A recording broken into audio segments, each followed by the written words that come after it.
यह सूरज से दूसरा सबसे निकट ग्रह है और शाम के समय चांद के बाद दूसरी सबसे ज्यादा चमकने वाली खगोलीय वस्तु है। शुक्र ग्रह का नाम रोमन देवी वीनस के नाम पर रखा गया, जो प्यार और सौंदर्य की देवी है। शुक्र ग्रह ऐसे बादलों की परतों से ढका हुआ है जिनके कारण इसकी सतह को देख पाना नामुमकिन है।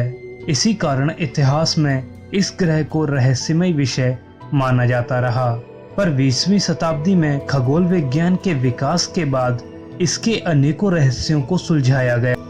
आज के एपिसोड में हम शुक्र ग्रह के बारे में जानेंगे। शुक्र ग्रह और पृथ्वी के आकार और संरचना में काफी समानताएं हैं, जिस कारण शुक्र को पृथ्वी का सिस्टर प्लैनेट भी कहा जाता है। शुक्र ग्रह हमारे सौरमंडल के 4 टेरेस्ट्रियल यानी चट्टानी ग्रहों में से एक है। इस ग्रह का अपना कोई चांद नहीं है। शुक्र ग्रह का एवरेज डायमीटर 12,103 किलोमीटर है, जो कि पृथ्वी से 650 किलोमीटर ही कम है, और इसका भार भी पृथ्वी के भार का 81.5% है। माना जाता है कि शुक्र ग्रह की सेंट्रल कोर भी आयरन से बनी हुई है, बीच का भाग पथरीला है और ऊपरी सतह सिलिकेट से बनी हुई है। शुक्र ग्रह पर एक दिन एक साल से भी बड़ा होता है। यह अपनी धुरी पर एक चक्कर 243 दिन में पूरा करता है, लेकिन 225 दिन में यह सूर्य की एक परिक्रमा कर लेता है। यानी शुक्र ग्रह पर एक साल 225 दिन का होता है और एक दिन 243 दिन का। सोलर सिस्टम के लगभग सभी ग्रह एंटी क्लॉकवाइज डायरेक्शन में रोटेट करते हैं, पर शुक्र ग्रह इस विषय में विचित्र है। यह क्लॉकवाइज डायरेक्शन में अपनी एक्सिस पर रोटेट करता है, जिसे रेट्रोग्रेड रोटेशन कहते हैं। वैज्ञानिकों का मानना है कि किसी एस्टेरॉयड या किसी और ऑब्जेक्ट की भयानक टक्कर से शुक्र ग्रह की रोटेशन डायरेक्शन चेंज हो गई होगी, पर इसका एग्जैक्ट कारण क्या रहा होगा यह अभी हम पता नहीं लगा पाए हैं। इस ग्रह की सतह का 80% भाग ज्वालामुखी से बना हुआ समतल मैदान है और बाकी के भाग में 2 बड़े महाद्वीप हैं, जिनमें से एक उत्तरी गोलार्ध में स्थित है और दूसरा भूमध्य रेखा के दक्षिण में स्थित है। उत्तरी महाद्वीप को स्टार टेरा के नाम से जाना जाता है। इस महाद्वीप का आकार ऑस्ट्रेलिया महाद्वीप के बराबर है।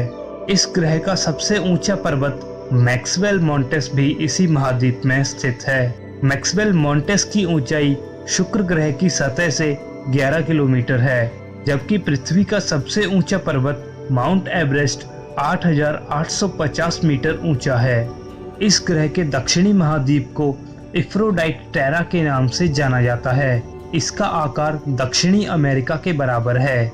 इस महाद्वीप के अधिकांश भाग में विचित्र प्रकार की दरारें बनी हुई हैं। कुछ दरारें ऊंचाई से देखने पर स्टार की तरह दिखाई देती हैं, जिन्हें नोवे कहा जाता है।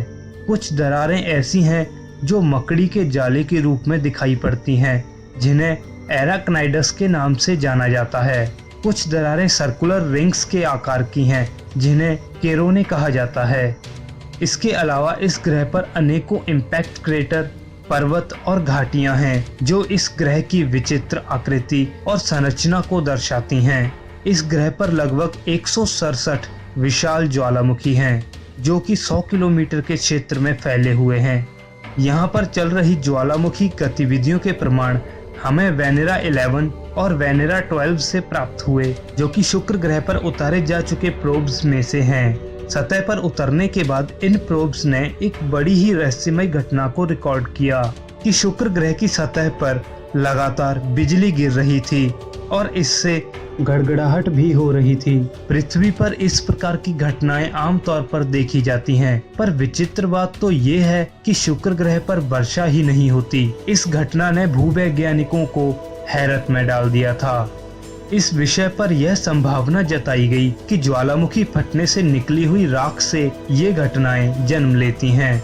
यह भी माना जाता रहा है कि शुरुआत में शुक्र ग्रह पर भी जीवन रहा होगा, लेकिन आज शुक्र पर जीवन की कल्पना करना भी संभव नहीं है। यहाँ का एटमॉस्फेयर बहुत ही ज्यादा डेंस है।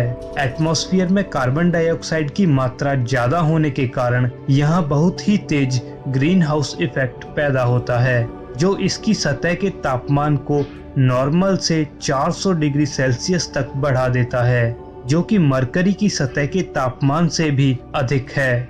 मरकरी से दोगुनी दूरी होने के बावजूद भी यह मरकरी से ज्यादा गर्म है और यह हमारे सौरमंडल का भी सबसे गर्म ग्रह है। गर्मी से यहाँ रेडिएशन का लेवल इतना बढ़ जाता है कि जीवन की उम्मीद ही नहीं की जा सकती। रेडिएशन और कन्वेक्शन के कारण यहाँ दिन और रात का तापमान लगभग एक समान ही बना रहता है।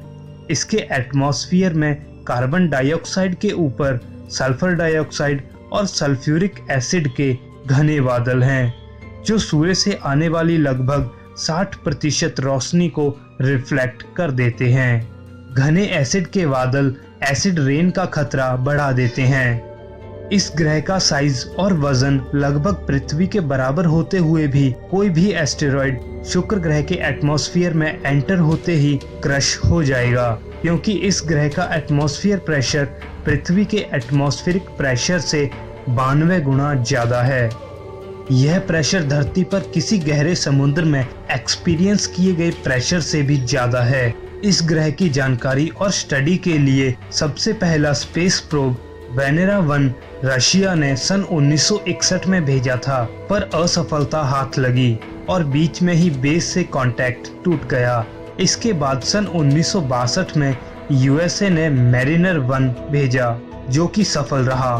सन 1966 में सोवियत यूनियन द्वारा भेजा गया वेनेरा 3 पहली बार शुक्र ग्रह की सतह पर उतरा और इसके बाद अनेकों मिशन शुक्र ग्रह की ओर भेजे गए। शुक्र ग्रह पर आखिरी बार सन 2006 में वीनस एक्सप्रेस स्पेसक्राफ्ट भेजा गया, जिसने अनेकों जानकारियां हमें भेजी और आखिर 2015 में इसे भी डी ऑर्बिट कर दिया गया, यानी शुक्र की ग्रेविटी में छोड़ दिया गया। सन 1980 में पायनियर वीनस ऑर्बिटर ने यह पता लगाया कि शुक्र ग्रह की मैग्नेटिक फील्ड पृथ्वी की तुलना में बहुत ही कमजोर है, पर हैरानी की बात तो ये है कि इस ग्रह का अपना कोई मैग्नेटिक फील्ड है ही नहीं। बाद में यह माना गया कि इस ग्रह का मैग्नेटिक फील्ड सोलर विंड और आयन मंडल में इंडक्शन से पैदा होता है। ऐसे ही अनेकों रहस्य आज भी शुक्र ग्रह अपने अंदर समेटे हुए है। दोस्तों, आज के लिए बस इतना ही। अगर ये वीडियो आपको अच्छा लगा तो प्लीज लाइक कीजिए। मिलते हैं एक नए एपिसोड में, तब तक के लिए नमस्कार।